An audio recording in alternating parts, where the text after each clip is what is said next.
నలుగురు ఫ్రెండ్స్ మధ్యలో ఒకడు చాలా చులకన కనపడతాడు. అలాగే కొన్ని ఫ్యామిలీస్లో కొంతమంది చులకనగా కనపడుతుంటారు. కొంతమంది ఆఫీసుల్లో పనిచేసే వాళ్ళు చులకనగా కనపడుతుంటారు. అసలు చులకన అవటం ఏంటి? మనం ఎందుకు ఒకడికి చులకన అవుతాం? అంటే బేసిక్గా చెప్పాలంటే చీప్గా చూడటం. సో మనం ఎందుకు చీప్ అవుతాం? మనల్ని ఎందుకు చులకనగా చూస్తారు? నువ్వు చులకనగా ఉండకుండా ఉండాలి అంటే ఏం చేయాలి? అది ఇప్పుడు మనం ఈ వీడియోలో డిస్కస్ చేసుకుందాం. Hi, hello, my name is Yoganand. Welcome to Yog stack. So బేసిక్గా ఒక చిన్న ఎగ్జాంపుల్ చెప్తాను మీకు. ఒక నలుగురు ఫ్రెండ్స్ ఉన్నారు. నలుగురు ఫ్రెండ్స్లో ముగ్గురు రీజనబుల్లీ వెల్ ఆఫ్, అంటే కొంచెం పర్వాలేదు, డబ్బున్న వాళ్ళు. అందులో ఒకడు కొంత అమాయకంగా ఉంటూ, అంటే రీజనబుల్లీ డబ్బు లేకుండా నార్మల్గా ఉన్న ఒకడు. సో వీళ్ళ ముగ్గురు జనరల్గా ఏదన్నా పని చెప్పాలి అంటే వాడికి చెప్పేవాడు అనమాట. అరే పోయా తీసుకురాపోరా, అరే బుస్కన్ తీసుకురాపోరా, అరే వెళ్ళి సార్తో మాట్లాడరాపోరా. అలానే ఈ నలుగురిలో వాడికి ఎక్కువ చెప్పేవాడు.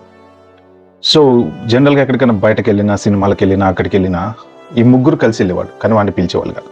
కేవలం వాడిని ఒక పని కోసమో, హెల్ప్ కోసమో, ఏదైనా వర్క్ చేయడానికో, నోట్స్ రాయడానికో రకరకాలుగా అలాగ వాడుకునేవాళ్ళు. అంటే వాడు ఇక్కడ చులకనైపోతున్నాడు. కానీ ఆ విషయం వాడికి అర్థం కాలేదు. వాడికి ఏంటంటే వాడితోటి ఫ్రెండ్షిప్ చేసే వాళ్ళు కావాలి. సో ఆబ్వియస్లీ దానికోసం అని చెప్పి వీళ్ళు ఏ పని చెప్పినా, ఏం చెప్పినా తలంచుకొని చేయటం. సో వాళ్ళకి హెల్ప్ చేసేవాడు. కొన్ని రోజుల తర్వాత వీడు కొంచెం డిస్క్రిమినేట్ అయ్యి ఇన్సల్ట్గా ఫీల్ అవటం మొదలుపెట్టాడు. సో వీళ్ళు ఎందుకు నన్ను టార్గెట్ చేసినట్టు నన్ను అలా చూస్తున్నారు అని ఏదో ఒక రోజు వాడికి అర్థమైంది. ఆ తర్వాత వాడు ఏం చేశాడంటే, సరే ఇలా కాదు, మనం ఎందుకు ఇన్సల్ట్ ఫీల్ అవటం అని చెప్పేసి వాళ్ళతోటి కలవడం మానేశాడు స్లోగా. సో వీళ్ళేంటి, వాడు కలిస్తే ఎంత, కలవకపోతే ఎంత అని చెప్పి లైట్ తీసుకున్నారు.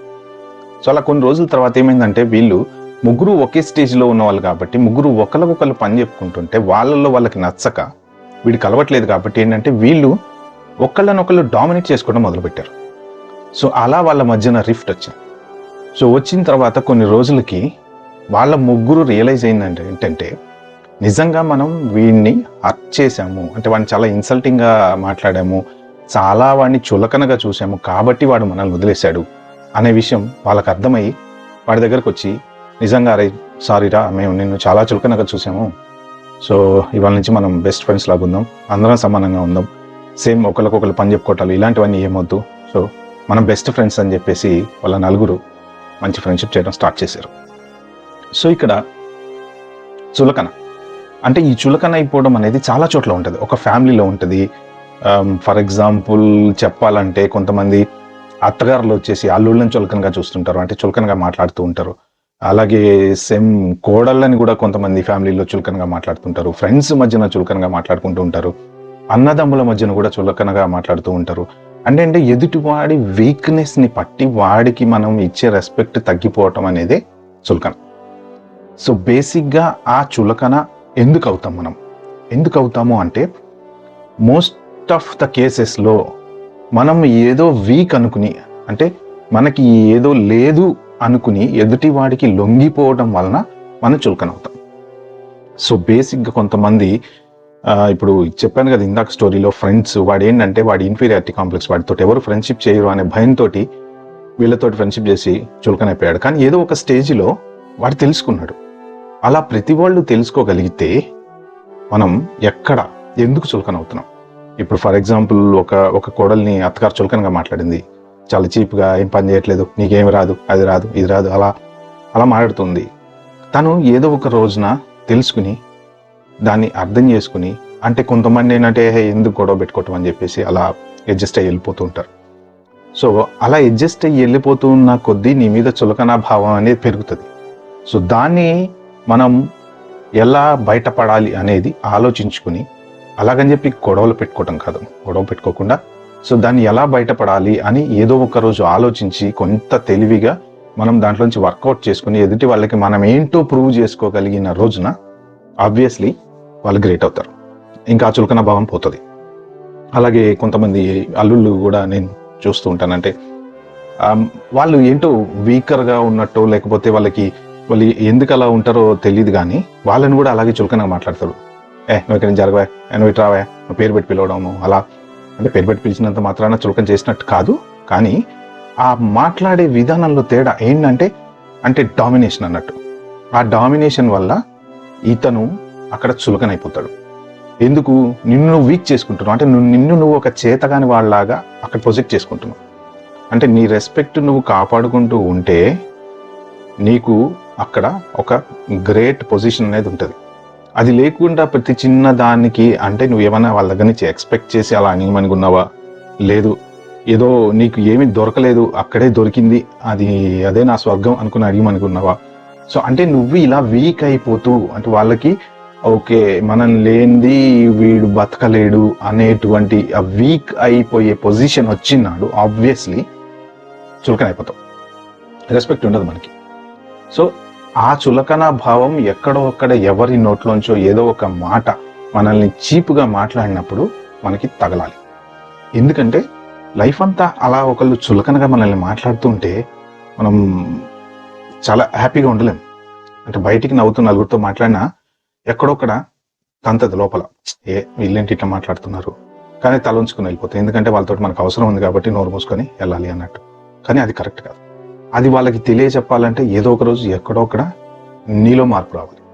నువ్వు ఎదురు తిరిగి గొడవ పెట్టుకుని రచ్చ చేయాలని కాదు, కానీ వాళ్ళకి అర్థమయ్యేలా ఎక్స్ప్లెయిన్ చేయగలగాలి, చెప్పాలి, లేదా చేతల ద్వారా మనం చేంజ్ తీసుకురావాలి. సో అంటే మీరుంటేనే నా జీవితం కాదు, మీరు లేకపోయినా, మీరు మాట్లాడకపోయినా, మీరు ఉండకపోయినా నాకు నేను బతకగలను, నా ఫ్యామిలీని నేను చూసుకోగలను అని వాళ్ళకి క్రియేట్ చేయగలిగితే ఆటోమేటిక్గా రైట్ మన గౌరవం పెరిగి చులకన భావన తగ్గుతుంది. బేసిక్గా చులకన అవ్వటానికి ఒకే ఒక కారణం మనల్ని మనం వీక్ చేసుకోవటం, అంటే మనల్ని మనం చీప్గా వాళ్ళ దగ్గర తగ్గించుకోవటం. అంత చీప్గా తగ్గించుకోవాల్సిన అవసరం లేదు. ప్రతి మనిషికి కూడా ఎవరికి కావాల్సిన వాల్యూస్ వాళ్ళకు ఉంటాయి. అది డబ్బు సంపాదించేవాడు తక్కువ సంపాదించినా ఎక్కువ సంపాదించినా సంపాదనకి మనిషికి సంబంధం లేదు. ఎందుకంటే నీ సంపాదనని బట్టి నీ చుట్టూ ఉండే సర్కిల్ ఉంటుంది, నీకుండే బ్యాంక్ బ్యాలెన్స్ని బట్టి నీ చుట్టూ ఉండే సర్కిల్ ఉంటుంది, నీకున్న రిచ్నెస్ని బట్టి నీ చుట్టూ ఉండే సర్కిల్ ఉంటుంది. సో మనము ఏ సర్కిల్లో అయితే ఉంటామో ఆ సర్కిల్లో మనల్ని మనము చులకన కాకుండా చూసుకోవాలి. అంటే ఏదో ఒక రోజు ఎక్కడో అక్కడ ఎవరో ఒకళ్ళు మనల్ని డీరెస్పెక్ట్ చేసినప్పుడు, చీప్గా చూసినప్పుడు తెలుసుకుని మనం మారి మనలో ఒక చేంజ్ తెచ్చుకోవాలి. అంటే ఏంటంటే మనం ఫస్ట్ ఆఫ్ ఆల్ ధైర్యంగా బతకటం నేర్చుకోవాలి. ధైర్యం కావాలి. నిజంగా వీక్ కాదు, నువ్వు వీక్ కాదు. ఎందుకు weak? Yes, you can live. ఏ మనిషి లేకుండా కూడా మనం బతకచ్చు. There are lot of number of examples. ఎందుకంటే ఇప్పుడు ఒక ఫ్యామిలీలో 5, 6, 4, 3, 2 ఉంటారు. సో వాళ్ళంతా పెరిగినప్పుడు ఒకరికొకళ్ళు జనరల్గా హెల్ప్ చేసుకోవటాలు అవి ఉంటాయి. ఒక స్టేజ్కి వచ్చిన తర్వాత వాళ్ళంతా డివైడ్ అయిపోయి ఎవరి ఫ్యామిలీలో వాళ్ళకి వచ్చినప్పుడు అదొక పెద్ద ఫ్యామిలీ, డిఫరెంట్గా అయిపోతాయి. సో అప్పుడు ఒకరికొకరు హెల్ప్ చేసుకున్నారు కానీ జీవితాంతం అలాగే ఉండాలని లేదు కదా. ఉండటం గ్రేట్. ఒకవేళ ఉండలేకపోతే నీకంటూ నీది సపరేట్ ఫ్యామిలీ వచ్చింది అంటే ఇప్పుడు నువ్వు వేరే నీ పర్సనల్ దానికి రెస్పాన్సిబుల్ అనమాట. సో ఇంకా అక్కడిది కట్ అయిపోయింది. అంటే ఇప్పుడు ఇక్కడ ఇండివిజువల్గా నిన్ను నువ్వు బతికించుకోగలుగుతున్నావు, నీ చుట్టూ ఉండాలని బతికించగలుగుతున్నావు. సో అంటే అక్కడ మనము హ్యాపీగా ఉండగలుగుతున్నాము. అంటే ఎవరితోటి అవసరం లేదు. మనం పుట్టినప్పుడు ఉన్న మన వాళ్ళతోటి మనకి ఇప్పుడు అవసరం లేదు. ఎందుకంటే పెరిగాము, పెద్దయ్యాము, మన ఫ్యామిలీ మనకు వచ్చేసింది. కానీ అది రిలేషన్, ఆ పార్ట్ అనేది రిలేషన్. అది మెయింటైన్ చేస్తామా చేయమా, మనకి ఎవరితోటి అవసరం ఉంది ఎవరితోటి లేని అనేది రిలేషన్. సో ఇక్కడ నీ ఓన్గా నువ్వు బతికినప్పుడు, అంటే నీ ఉద్యోగం చేస్తూ నీ పిల్లం బిడ్డల్ని పోషించుకుంటూ నీకు నువ్వు ఓన్గా బతికినప్పుడు, అంటే నువ్వు ఎవరి మీద ఆధారపడకుండా నువ్వు బతుకుతున్నావు. సో అలాగా ఏ విషయంలోనైనా మనం ఎవరి మీద ఆధారపడకుండా బతకగలం. అలా మనల్ని మనకు వాడి సపోర్ట్ అవసరం లేదు అని మనము అనుకుని బతకగలిగిన నాడు మనం ఎవరికి చులకనవ్వం. సో ఎప్పుడైతే మనము అమ్మో వీళ్ళు లేకపోతే మనం బతకలేమేమో, వీళ్ళు చేయకపోతే మన పనులు కావేమో, వీళ్ళు రాకపోతే అలాంటి, అంటే ఒకరి మీద డిపెండెన్సీ, ఆ డిపెండెన్సీ ఎప్పుడైతే వస్తుందో ఆ డిపెండెన్సీ వల్ల చులకన అనేది అవుతాం. కాబట్టి ఎవరి మీద డిపెండ్ కావాల్సిన అవసరం లేదు. Yes, you are great, you can do everything, you can do anything. So achievement అనేది నీ గ్రేట్నెస్తోనే స్టార్ట్ అవుతుంది. ధైర్యంగా బతకగలిగిన నాడు మనం ఎవరికి చులకన కాము. మనల్ని చూసి వాడంతట వాడు మన దగ్గరకు వచ్చి మాట్లాడే స్టేజ్లో మనం ఉండాలి. కానీ వాడక్కడ కాలు మీద కాలేసుకొని కూర్చుంటే మనం వెళ్ళి చేతులు కట్టుకుని వాడితో మాట్లాడే స్టేజ్ మనకు ఉండకూడదు. ఎందుకంటే అలా చేసినప్పుడే నువ్వు చులకనైపోతావు. నువ్వు చులకనైపోయినప్పుడు ఆబ్వియస్లీ నీ గురించి ఇష్టం వచ్చినట్టు వాళ్ళు మాట్లాడతారు. సో అలాంటి స్టేజ్ తెచ్చుకోకండి. రియలైజ్ అవ్వండి, ఎక్కడొక్కడ ఏదో ఒక చోట ఎస్ మీరు చులకన అవుతున్నారు అనే పాయింట్ని మీరు గమనించి అక్కడి నుంచి మీలో ఒక చైతన్యం తెచ్చుకుని ఎదుటి వాళ్ళకి అర్థమయ్యేలా చెప్పండి. వాళ్ళకి అర్థమయ్యేలా మీ టాలెంట్ యూజ్ చేసి, లేదా ఎక్కడైనా తెలుసుకుని 4 పుస్తకాలు చదువుకుని ఏదో చేసుకుని అర్థమయ్యేలా చెప్పండి. సో ఇది ఫ్రెండ్స్, దయచేసి మాత్రం మీరు చులకన అవ్వకండి. ఎవరి మీద ఎవరి డిపెండెన్సీ ఈ రోజుల్లో లేదు. అందరూ హ్యాపీగా ఉండొచ్చు. చులకన అవ్వకుండా మీరు హ్యాపీగా ఉండండి. మీ సెల్ఫ్ రెస్పెక్ట్ని మీరు కాపాడుకోండి. ఎందుకంటే అప్పుడు మీరు ధైర్యంగా కాలు ఎగరేసుకుని తిరగలుగుతారు. Okay friends, please share, like, comment, and subscribe to my channel for more videos like this.